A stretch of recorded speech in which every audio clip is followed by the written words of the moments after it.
ଅକ୍ଷାଂଶ ଏବଂ ଦ୍ରାଘିମା ବିଷୟଟିକୁ ଭଲ ଭାବରେ ବୁଝିବା ପାଇଁ ଚେଷ୍ଟା କରିବା। ଆମେ ପୃଥିବୀ ଉପରେ କୌଣସି ଏକ ସ୍ଥାନର ଅବସ୍ଥିତି, ଜଳବାୟୁ ଏବଂ ସମୟ ଜାଣିବା ପାଇଁ ଆମକୁ ଅକ୍ଷାଂଶ ଏବଂ ଦ୍ରାଘିମା ନିହାତି ଆବଶ୍ୟକ। ତାହେଲେ ଆମେ ପୃଥିବୀର ଗୋଟିଏ କ୍ଷୁଦ୍ର ମଡେଲ ହେଉଛି ଗ୍ଲୋବ୍ସ। ଏହି ଗ୍ଲୋବ୍ସ ଉପରେ ଆମେ କିଛି ରେଖା ପରସ୍ପର ସହ ଛନ୍ଦାଛନ୍ଦି ହୋଇ ରହିଥିବାର ଦେଖିଥାଉ। ଏହି ରେଖା ଗୁଡ଼ିକୁ ଦୁଇ ଭାଗରେ ବିଭକ୍ତ କରାଯାଇଛି। ପ୍ରଥମେ ଆମେ ଦେଖିବା କିଛି ରେଖା ଗୁଡ଼ିକ ପୂର୍ବରୁ ପଶ୍ଚିମକୁ ବୃତ୍ତାକାରରେ ଟଣାଯାଇଛି। ଏହି ରେଖା ଗୁଡ଼ିକୁ ସମାଖ୍ୟା ରେଖା ବୋଲି କୁହାଯାଏ। ଏହି ଯେଉଁ ସମାଖ୍ୟା ରେଖା ଗୁଡ଼ିକ ଭିତରୁ ବିଷୁବ ରେଖାକୁ ବା ବିଷୁବ ବୃତ୍ତକୁ ମୂଳ ସମାଖ୍ୟା ରେଖା ରୂପେ ଆମେ ଗ୍ରହଣ କରିଥାଉ। ସେହିଭଳି ଆଉ କିଛି ରେଖା ଉତ୍ତରରୁ ଦକ୍ଷିଣକୁ ଅର୍ଦ୍ଧବୃତ୍ତ ରୂପେ ଟଣାଯାଇଥାଏ। ଅର୍ଦ୍ଧବୃତ୍ତ ରୂପେ ଟଣାଯାଇଥିବା ଏହି ରେଖା ଗୁଡ଼ିକୁ ଆମେ ସାଧାରଣତଃ ମଧ୍ୟଦିନ ଅର୍ଦ୍ଧବୃତ୍ତ ବୋଲି କହିଥାଉ।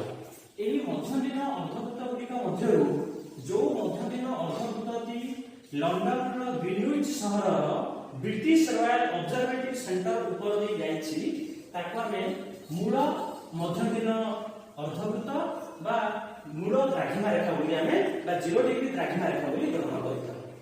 ବିଷୁବ ବୃତ୍ତକୁ ଆମେ 0 ଡିଗ୍ରୀ ସମାଖ୍ୟା ବୃତ୍ତ ରୂପେ ଗ୍ରହଣ କରିଥାଉ ଏବଂ ଲଣ୍ଡନର ଗ୍ରୀନୱିଚ୍ ସହର ଦେଇ ଯାଇଥିବା ଦ୍ରାଘିମା ରେଖାଟିକୁ ଆମେ 0 ଡିଗ୍ରୀ ଦ୍ରାଘିମା ରେଖା ରୂପେ ଗ୍ରହଣ କରିଥାଉ। ବର୍ତ୍ତମାନ এই দুইটি রেখার সাহায্য নেই, এই দুইটি মূল রেখার সাহায্য নেই আমি পৃথিবী উপরে যে কোনসি স্থানর অবস্থিতিକୁ নিরূপণ করিপারিবা।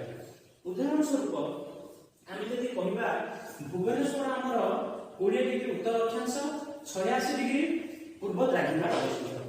এই কথা যেতবে আমি কহু আমাকে যেতবে অক্ষাংশ এবং দ্রাঘিমাকে কোণরে প্রকাশ করু আম মନରେ দ্বন্দ্ব সৃষ্টি হুয়ে আমি সেই কোণর কথাটিকে সহজে বুঝিপার। তেমন এই কথাটিকে জাঁয়া মু গোটে সরল মডেলটি নিয়েছি, কিছু কার্ডবোর্ডে এই মডেলটি তৈরি হয়েছে। আমি ভাল ভাবে আপনি যদি লক্ষ্য করা আমি এই অক্ষাংশ এবং দ্রাঘিমাটা কিপরি কোণ তাকে আমি জাঁপার। প্রথম কথা হল ভাল ভাবে দেখা আমি जो कही विषुव रेखा बा विषुव वृत्त जोटा को आम 0 डिग्री अक्षांश रूपे ग्रहण करूँ। यहाँ हूँ से विषुव वृत्त, तार ऊपर अंशटा हूँ उत्तर गोलार्ध, तल अंश हूँ दक्षिण गोलार्ध। उत्तर गोलार्ध उपरे से भली अनेक गुड़िए आम समाख्या वृत्त अंकन करें, दक्षिण गोलार्ध में अनेक गुड़िए समाख्या वृत्त अंकन करें।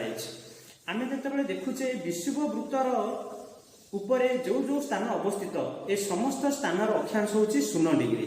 कारण कौन कहीं आम अक्षांश जिते कहू अक्षांशर प्रकृत संज्ञा है पृथ्वी उपरे कौन एक स्थान को पृथ्वीर केन्द्र सह जोग कले यह विषुव रेखा सह बा विषुव समतल सह जो कोण सृष्टि करे ताहाकू से स्थान अक्षांश कहुए। आम जदि यही संज्ञा अनुसार देखा आम विषुव वृत्तर अक्षांश 0 डिग्री बोली जापर। कहीं जितेबाला विषुव वृत्त को आम केन्द्र सह जोग करवा विषुव वृत्त को पृथ्वीर केन्द्र सह जोग कले ताहा विषुव समतल सह 0 डिग्री कोण सृष्टि करुछि। तेणु आम कहवा जे विषुव रेखा उपरे जो स्थान गुड़िक अवस्थित सबु स्थान अक्षांश हूँ 0 डिग्री। ये विषुव रेखा उपरे जेते गुड़े स्थान अच्छी सबुथिर अक्षांश 0 डिग्री। से भली आम जितेबाला आउ गोटे कनसेप्ट आम देखीचे जे आम उत्तर गोलार्ध आमर कर्कट क्रांति सुमेरु वृत्त सुमेरु रही, दक्षिण गोलार्ध मकर क्रांति कुमेरु वृत्त कुमेरु यही केते गुड़े मुख्य अक्षांश गुड़िक आम कल्पना करें। आम जदि देखा उदाहरण स्वरूप कर्कट क्रांतिर अक्षांश किपरि 23 डिग्री अधे देखिपर। आम देखा जितेबाला आम यहाँ हूँ आम विषुव समतल बा केन्द्र सहित विषुव रेखा को आम जोग करें। बर्तमान कर्कट क्रांति को जितेबाला आम जोग करवा पृथ्वीर केन्द्र सह यह विषुव समतल सह 23 डिग्री अधे कोण सृष्टि करुछि। पृथ्वीर केन्द्र ठारे आम लक्ष्य करुवा 23 डिग्री अधे कोण सृष्टि करुछि। से भली आम जितेबाला आम कहवा सुमेरु वृत्तर अक्षांश हूँ 66 अधे डिग्री। केमिति आम जानिबा 66 अधे डिग्री आम देखा कुमेरु वृत्तर अक्षांश किपरि आम देखिपर। आम भल भाव लक्ष्य करवा जदि आम प्रथम देखुचे यहाँ हूँ आमर विषुव समतल बा केन्द्र सहित मु विषुव रेखा को बर्तमान जोग कली। बर्तमान जिते सुमेरु वृत्त को पृथ्वीर केन्द्र सह जोग करुच्ची ताहा 618 डिग्री कोण सृष्टि करुच्ची। ताहले एई सुमेरु वृत्त उपरे जो स्थान गुड़िक अवस्थित ए प्रत्येक स्थानर अक्षांश होची 66 डिग्री। से भली कर्कट क्रांति उपरे जो जो स्थान अवस्थित ए समस्त स्थानर अक्षांश होची 23 डिग्री। से भली मु जदि उत्तर मेरु कथा देखिबी उत्तर मेरु को जेतेबेले पृथ्वीर केन्द्र सह जोग करुच्ची से विषुव समतल सह 90 डिग्री कोण सृष्टि करुच्ची। तेणु आम कहवा उत्तर मेरुर अक्षांश होची 90 डिग्री उत्तर।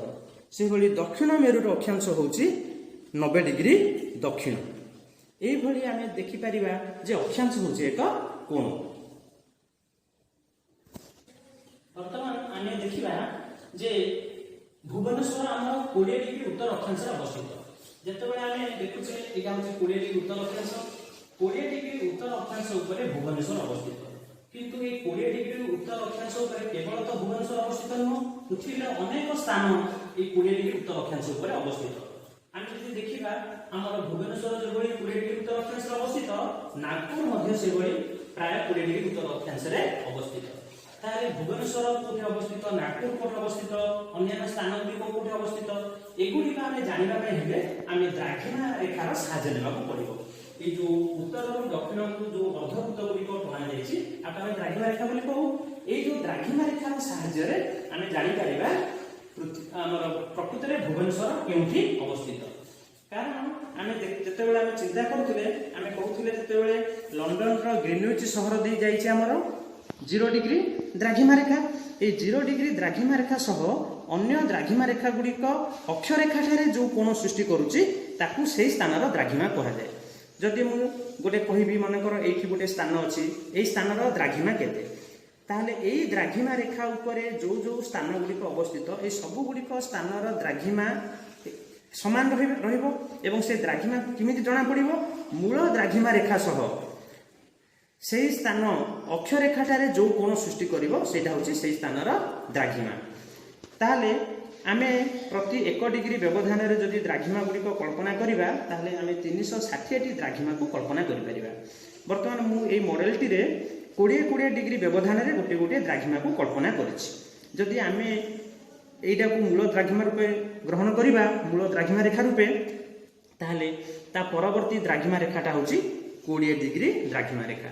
से भली ता पर द्राघिमा रेखार होछि 40 डिग्री ता पर द्राघिमा रेखाटा होछि 60 डिग्री। एगुड़िक सब होछि पूर्व को 20 डिग्री पूर्व 40 डिग्री पूर्व 60 डिग्री पूर्व 80 डिग्री पूर्व एभली जाइछि 180 डिग्री पर्यंत जाइछि।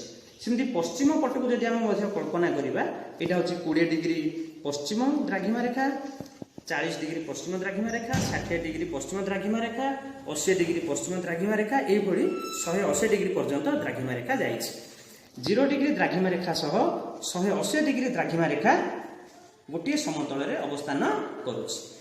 ताहले आमे जदि आमे लक्ष्य करिबा भुवनेश्वर 86 डिग्री पूर्व द्राघिमा रेखार अवस्थित ता अर्थ मूल द्राघिमा रेखा ठारू आमको पूर्व पटकू 86 डिग्री जिबाकू पड़िबो 20 40 60 80 ताहले एटा होछि 100 ताहले 80 हेले ता पाखापाखी एई पाखापाखी साधारणतः हमर भुवनेश्वर एई द्राघिमा रेखा उपरे प्रायतः अवस्थित अछि। ताहले एई द्राघिमा रेखा उपरे केवल तो भुवनेश्वर नुह भुवनेश्वर सहित अन्य केतेगुडी सहर मध्ये अवस्थित। ताहले आमे देखिचे भुवनेश्वर 20 डिग्री उत्तर अक्षांश अवस्थित। ताहले आमे जदि देखिबा हमर भुवनेश्वर एठी आमे देखुचे 80 डिग्री पूर्व द्राघिमा रही सहित आम जो देखा 20 डिग्री आमर यहाँ हूँ कर्कट क्रांति 23 अधे तेणु टे तल को आम जब देखा ताले आमर भुवनेश्वर आमर अवस्थित। ताहले प्रायतः आम पाखापाखि जब देखा यही पाखापाखि आमर भुवनेश्वर अवस्थित।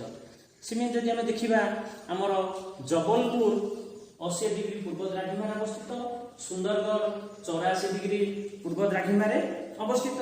से भली आम जब लक्ष्य करवा ताहले आम देखुचे भुवनेश्वर 86 डिग्री पूर्व द्राघिमा अवस्थित।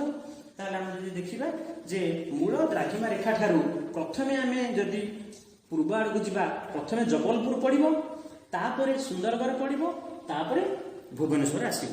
କାରଣ 80 ଡିଗ୍ରୀ 84 ଡିଗ୍ରୀ ଏବଂ 86 ଡିଗ୍ରୀ ଏଇଭଳି ଆମେ ଲକ୍ଷ୍ୟ କରିକି ଜାଣିପାରିବା ଯେ ଦ୍ରାଘିମାଟା ମଧ୍ୟ ଗୋଟେ ପ୍ରକାର କୋଣ।